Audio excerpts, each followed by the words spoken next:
Beelzebub's Tales to His Grandson, Chapter 8, pages 79 through 80.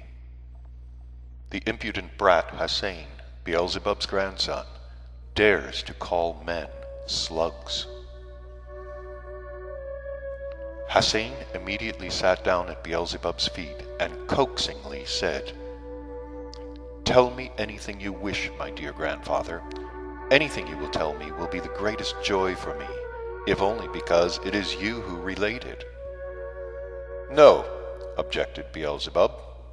"You yourself ask what interests you most of all. It will give me at the present moment much pleasure to tell you about just whatever you particularly wish to know." "Dear and kind grandfather, tell me then something about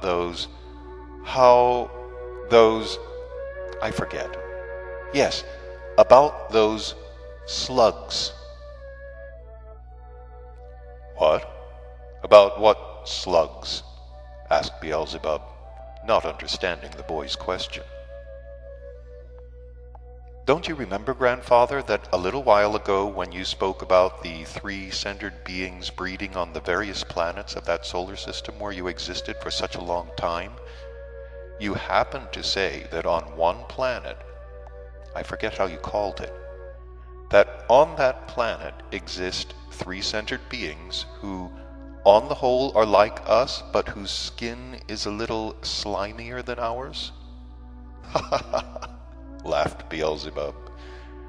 "You are surely asking about those beings who breed on the planet Earth and who call themselves men." "Yes, grandfather, yes, just that. Tell me about those men beings a little more in detail. I should like to know more about them," concluded Hassein.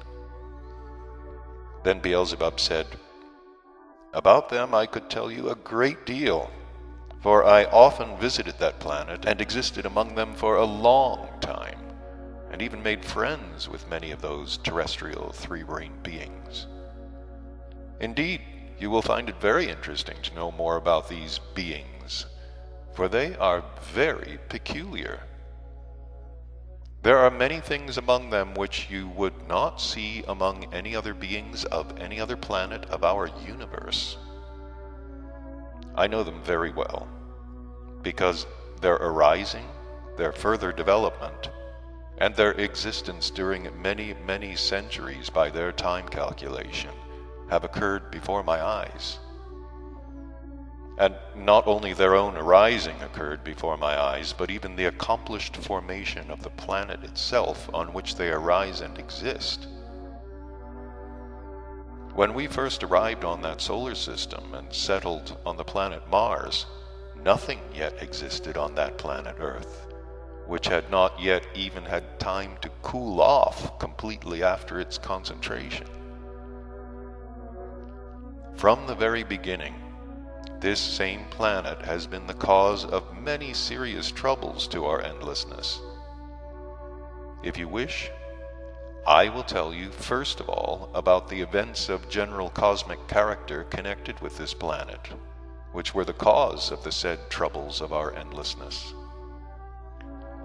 "Yes, my dear grandfather," said Hassein. "Tell me first about this.